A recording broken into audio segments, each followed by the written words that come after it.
Vamos fazer um exemplo contextualizado, exemplificando bem essa ideia de como funciona a fração, as suas partes e considerar o todo dividido. Então vamos para o nosso exemplo.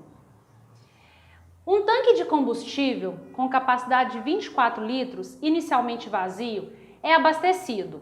Determine a quantidade de litros utilizados se a fração solicitada pelo motorista foi de... Então aqui eu tenho algumas opções, que é o seguinte. Então o motorista parou lá no posto de gasolina, o tanque dele inicialmente está vazio, a gente sabe a capacidade total do tanque, ele comporta 24 litros de combustível. E aqui eu quero saber a quantidade solicitada pelo motorista quando ele pede para colocar 1/2 de gasolina no tanque, 1/3 de gasolina no tanque, 2/3 e 1/8.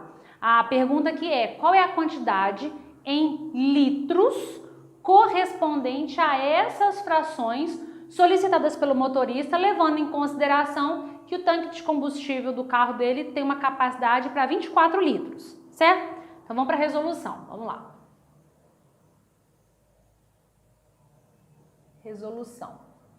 Bom, vamos fazer ali primeiro a letra A, que o motorista pede para colocar 1/2, né, uma fração, assim que a gente lê 1/2, é a mesma coisa de 1/2. Então como é que funciona isso? É como se eu pegasse, se eu tentar fazer isso algebricamente, é como se eu pegasse aqui meu tanque de combustível.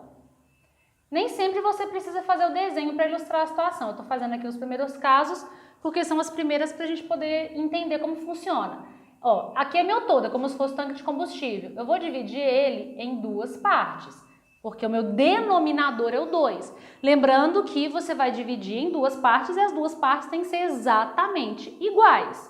Então aqui, duas partes. E eu vou considerar apenas uma dessas partes, ou seja, é 1/2, 1/2.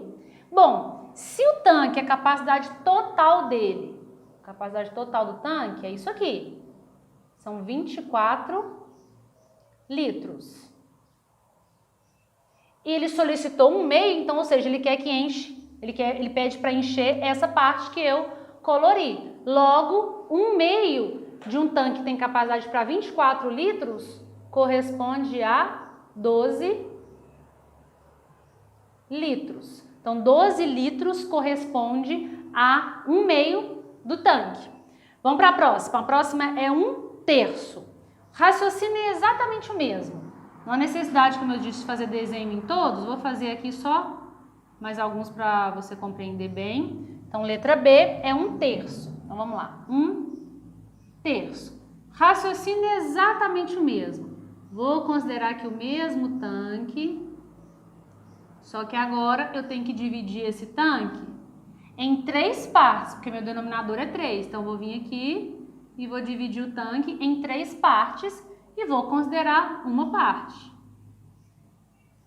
Bom, o tanque todo, a capacidade total do tanque é de 24 litros. Só que eu quero apenas uma parte dessas 3. Então, você pode imaginar o seguinte: esses 24, você vai dividir uma parte para cá, uma parte para cá e uma parte para cá. Então, é como se em cada parte dessa tivesse 8 litros. 8, 3 vezes 8, 24.